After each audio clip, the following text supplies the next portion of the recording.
여러분 안녕하세요. 미스사의 오달란트 전도사입니다. 오늘은 여러분과 죄에서 완전히 떠나려면 하지 말아야 할 세 가지에 대해서 한번 이야기해 보려고 합니다. 오늘 회개에 대해서 이야기하려고 하는데요. 죄책감 때문에 그동안 참 어려움을 겪고 신앙생활을 힘들어 하시던 분들이 이번 영상을 통해서 조금이나마 자유함을 얻으셨으면 좋겠습니다. 첫째, 죄책감을 멀리하라. 죄책감을 멀리하라고요? 굉장히 새로운 이야기로 들으실 수 있는데요. 이 죄책감이 물론 필요합니다. 우리가 나쁜 행동을 했을 때 죄책감 없으면 사이코패스죠. 근데 이 죄책감을 느끼더라도 너무 과하게 느낀다는 거예요. 그래서 이 과하게 죄책감을 느끼다 보면 오히려 반대 작용이 일어납니다. 여러분이 계속해서 같은 죄 때문에 넘어지고 계시다면 한번 그 영화 속에 나오는 미국 엄마를 떠올려 보셨으면 좋겠어요. 이 영화 속의 미국 엄마는 이렇게 하죠. 아이가 유리 접시를 깨뜨렸습니다. 미국 엄마는 이렇게 이야기하죠. Are you okay? 괜찮니? No problem. 문제 없어. And I love you. 그리고 내가 널 사랑한다 라고 이야기를 합니다. 예, 한국의 어머니들과는 사뭇 다르죠. 저도 참 어머니한테 어릴 때 많이 혼났거든요. 여러분 어떠신지 모르겠습니다. 죄책감을 멀리하려면 하나님께서 여러분을 향해서 화내시고 혼내시는 분이 아니라 먼저 미국 어머니처럼 우리를 감싸 안아주고 우리를 사랑해주고 우리를 위로하신다는 분이라는 사실을 여러분이 믿어야 돼요. 하나님의 우리를 향한 마음은 가장 먼저가 가엾고 사랑하는 마음이에요. 여러분을 향해서 불만을 표출해낸다거나 화를 내는 것이 먼저가 아니라는 겁니다. 그것이 우리 부모님들을 보면서 하나님을 향한 그런 형상이 조금 변질될 수 있지만 우리 하나님은 천지창조 때도 말씀하셨죠. 보기 좋았더라. 늘 예수님을 믿는 우리를 하나님께서는 그렇게 바라보고 계시는 사실을 잊지 않으셨으면 좋겠습니다. 그래서 저는 여러분이 혹여나 지금 교회를 다니지만 담배를 핀다거나 아니면 술을 많이 드시거나 아니면 좀 심각하죠. 성 중독에 빠져 계시던 분들이 계실 거예요. 나는 이런 죄에 너무 깊이 빠져 있어서 교회를 갈 수 없을 것 같아. 하나님은 더 이상 날 사랑하지 않으실 거야. 그렇게 생각하지 마시라는 거예요. 하나님은 언제나 여러분을 기다리고 계세요. 그러니까 하나님이 여러분을 사랑하신다는 사실을 그분이 죄 때문에 나한테 화를 내실 거라는 것보다 먼저 생각하셨으면 좋겠어요. 둘째로 행동 변화에 너무 집착하지 말라는 말씀을 드리고 싶어요. 여러분, 우리가 행동이 변화가 일어나려면요, 사실 우리가 막 외면으로만 노력을 한다고 바뀌지 않거든요. 뭐가 변해야 되냐? 우리 안에 내면이 변화가 돼야 되죠. 당연한 얘기지만 근데 이 내면의 힘이라는 게 뭐냐면 바로 우리의 감정이에요. 감정. 단적으로 우리가 누군가를 사랑하게 되면 어떻게 되죠? 눈이 막 뒤집혀 가지고 사랑하는 사람을 위해 뭐든지 해주고 싶잖아요. 그렇죠? 그런 것처럼 우리의 내면이 먼저 하나님을 사랑하는 마음으로 변화돼야 된다는 거예요. 그런데 우리가 행동을 먼저 하고 내면을 바꾼다? 이거는 안 돼요. 그러니까 여러분이 이 사랑하는 마음을 먼저 품어야 된다는 거예요. 그러니까 여러분이 기도하실 때 하나님, 제가 이런 죄를 또 졌네요. 이 죄를 지지하게 도와주세요가 아니라 하나님, 제가 하나님을 더 사랑해서 이 죄에 더 이상 넘어지지 않게 도와주세요. 하나님을 사랑하기 때문에 이 행동을 고칠 수 있게 도와주세요라는 기도를 여러분이 하시기를 저는 권하고 싶어요. 행동의 변화가 사실 회개죠. 정확히 이제 회개의 뜻이 돌아선다 뭐 이런 뜻을 가지고 있는데 행동의 변화가 일어난다는 것은 참 어려운 게 한순간에 되지가 않는다는 거예요. 왜 그러냐면 우리가 누군가를 사랑하는 과정도 뭐 누군가는 첫눈에 반했어 라고 할 수 있지만 우리의 행동을 그 사람을 사랑하기 때문에 변화시키는 과정은요 아주 오랜 시간이 걸려요. 단기간이 되지 않습니다. 그러니까 사랑이라는 것은 우리가 어떤 업무, 미션이라고 할까요? 퀘스트라고 할까요? 그런 걸 많이 한다고 해서 사랑이 더 깊어지고 높아지는 게 아니에요. 왜냐면 사랑은 성숙하는 거지 레벨업이 아니기 때문이에요. 사랑은 성숙하는 거지 레벨업이 아닙니다. 많은 일을 한다고 하나님을 더 사랑하는 것이 아니라 우리가 하나님과 더 많은 교제를 하고 우리 예배를 통해서, 기도를 통해서.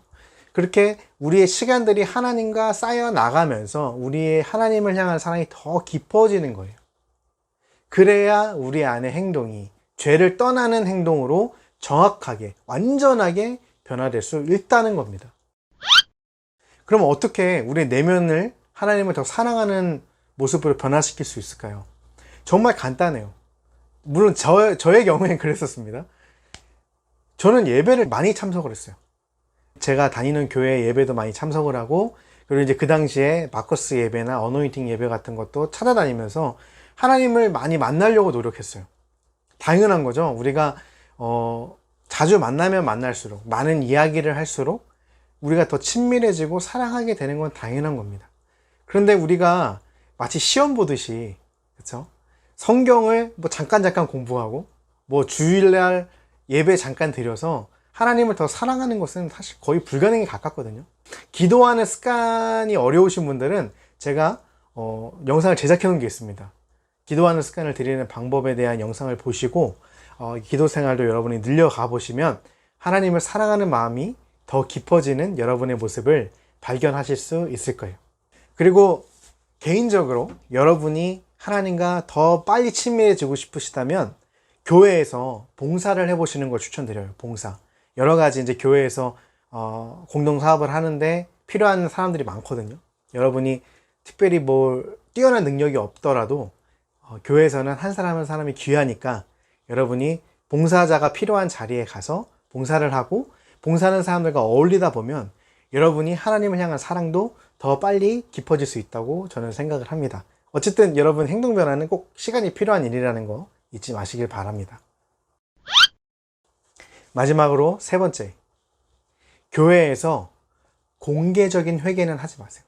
은밀하게 하나님께 기도하는 습관을 들이시길 바라요. 사실 이건 굉장히 슬픈 이야기입니다.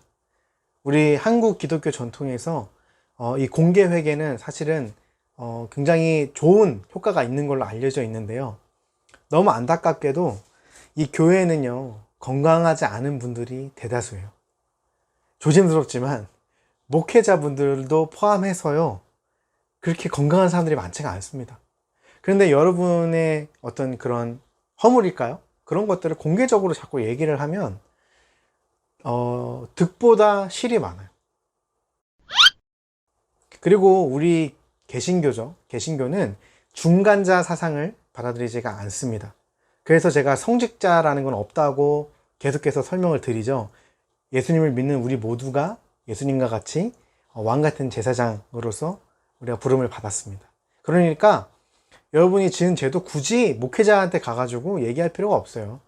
뭐 가톨릭은 그렇게 하잖아요. 우리 성당에서는 우리 신부님에게 고해성사를 하는데, 이 개신교에서는 굳이 그럴 필요가 없습니다. 그리고 성경에서도 마태복음 8장에 보면 은밀한 방에 들어가서 하나님께 기도하라. 그러면 하나님께서 그 은밀한 중에 들으시는 하나님께서 갚아주신다라고 분명히 말씀하고 있습니다. 그러니까 공개적인 기도보다는 여러분께서 좀 은밀하게 기도하는 습관을 좀 가지셔서 여러분이 지은 죄도 돌아보시고, 또 하나님을 어떻게 하면 더 사랑할 수 있을지, 하나님을 더 사랑할 수 있도록 저를 이끌어 달라는 기도를 여러분이 많이 드리셨으면 좋겠어요. 여러분, 기독교인으로서 죄는 늘 앙숙이죠. 이 죄를 어떻게 하면 우리가 이겨낼 수 있을까? 어떻게 하면 극복해낼 수 있을까? 어떤 방법론들이 있을까? 우리가 많은 고민을 합니다.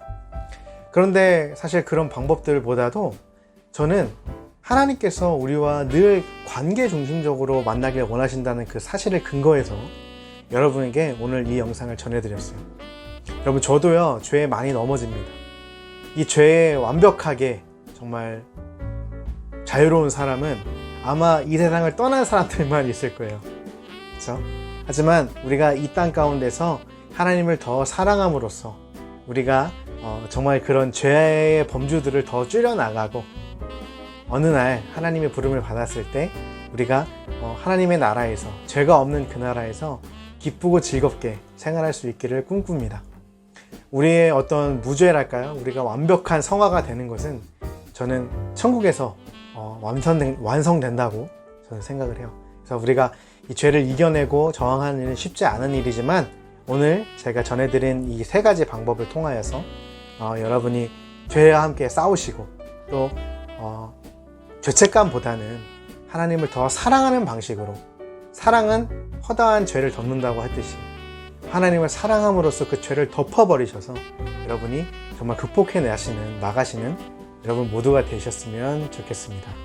복음을 전하실 때도 죄에 대해서 중점적으로 얘기하게 하시는 것보다 하나님이 우리를 얼마나 사랑하시는지에 대해서 중점적으로 여러분이 전하셨으면 좋겠습니다.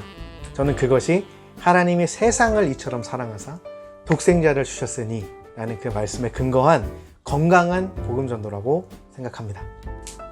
그래서 우리가 하나님을 사랑하기 때문에 이 죄를 미워하는 사람들이 되어서 이 회개하는 시간이 나의 죄를 계산하는 시간이 아니라 하나님을 더 사랑한다고 많이 고백해 드리는 그런 기다려지는 시간으로, 좋은 시간으로 좀 변화되기를 예수님의 이름으로 축복을 드립니다.